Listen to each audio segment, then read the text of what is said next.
And now for something totally different. On page 123 of the Tobey Book, we see this. During the 1830s, the school children were tremendously frightened by a total eclipse of the sun. Mrs. Yeomans said, "I can remember how the darkness increased until we could not distinguish each other in the schoolhouse. The fowls in the barnyard went to roost. Cattle in the fields were filled with consternation. The juveniles believed that the day of judgment had come, and how we did wish we had been better, girls and boys. A heavy chilliness such as I cannot express settled upon the earth. It was a great relief to our minds when the darkness began to break away and light began to dawn. To our frightened minds, it was really like a resurrection from the dead." Wow, those are powerful words. Let's try to put ourselves in the shoes of those school children that Mrs. Yeomans cared for. They would have been utterly terrified.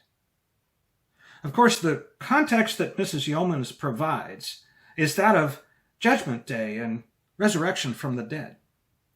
That would be how many people in those days would cope with a natural phenomenon like a total eclipse of the sun. Of course, I'm no expert on eclipses, but the NASA Eclipse website provides information about this particular eclipse that occurred on November 30th, 1834, which may be the one being referred to in the Tobey Book. This eclipse covered most of North America and had a duration time of almost 19 minutes. Yikes! That's a long time for a classroom of kids to be in the dark. I think it's fair to say that local ministers would have benefited as their congregation grew for at least a few Sundays after this terrifying event. Now let's compare that experience of the school children in 1834 with the huge science party that occurred in 2017 when North America once again experienced a full eclipse of the sun.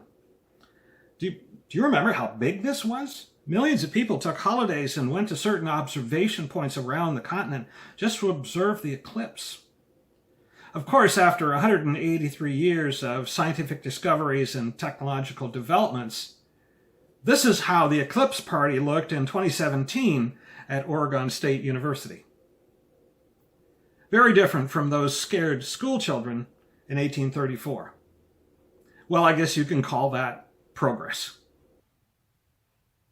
Continuing with the theme of technological developments, we see on page 482 of the Tobey Book. Bright owes a great deal to the business foresight of W. Port. It was he in 1884 who installed the first telephone system, called the Brighton telephone system. In 1899, there were 12 subscribers. In 1904, there were 24 subscribers. In 1909, there were 48 subscribers. Slow and steady adoption.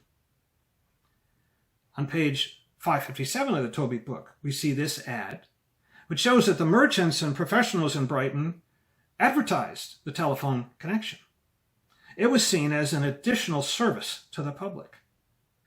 For a number of years, most folks couldn't afford a telephone connection, so it was seen as a sign of prestige, in the same category as owning one of those fancy new automobiles. Then on page 639 of the Tobey Book, we see this. The W. Port telephone system consisted of rural lines established in 1908. In 1909, the Hilton and Orland line accommodated 21 persons. The Spring Valley line, 6 persons. The Smithfield line, 3 persons. And the Colburn Road, 4 persons.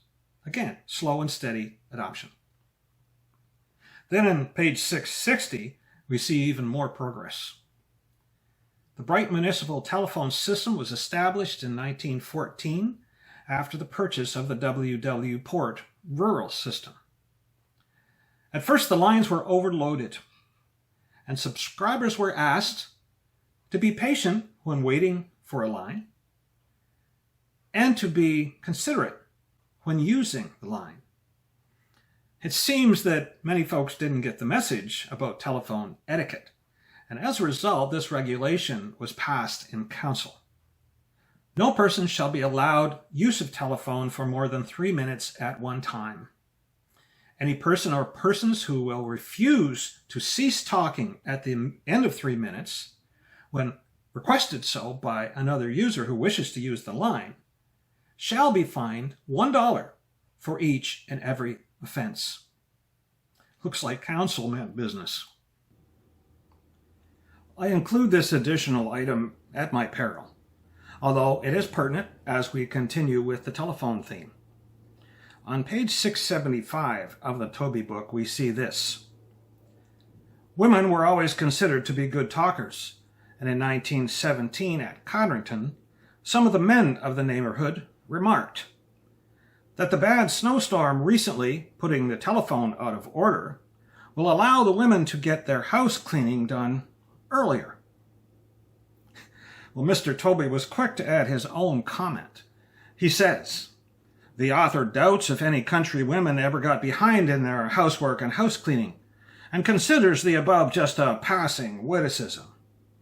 Yes, very wise of Mr. Tobey. Well, we might chuckle at this, but it is a clear example of the fact that change often comes in fits and starts, and people often have trouble getting used to new technology. It was true in 1917, and it's true today.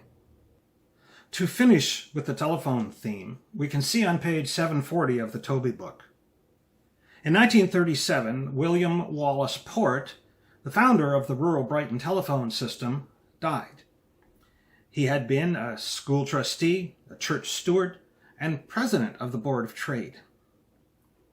Here was a man who made significant contributions to life in Brighton in very practical and productive ways. W. Port is a name that we should remember when we look back at the heritage landscape of our community. Let me end on a truly Canadian note. I found this item in the Tobey Book on page 641 just one day when I was browsing.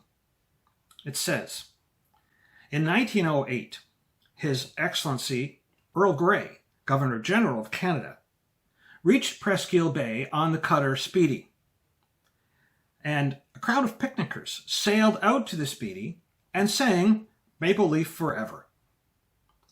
Can't you just picture that scene on Presqu'île Bay? All the picnickers in their boats and the flags flying and expressing their ardent patriotism. Of course, Earl Grey was also the one who supported the creation of the Canadian Football League. As a result, one of the most venerable sports trophies is named after him, the Grey Cup. Can't get much more Canadian than that. There you have some examples of the topics and issues included in the Tobey Book. Please keep in mind that you can download a PDF copy of the entire Tobey Book from my website. Just go to the History section in the Tobey Book. Here is the full URL that will take you directly to that page. Please feel free to help yourself. But a word of warning, it's very addictive. Once you get into it, it's hard to stop. For more information, please go to my website, www.danbuchananhistoryguy.com.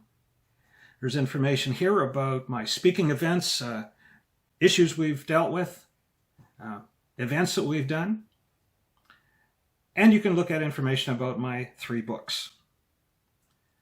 Thanks very much for watching.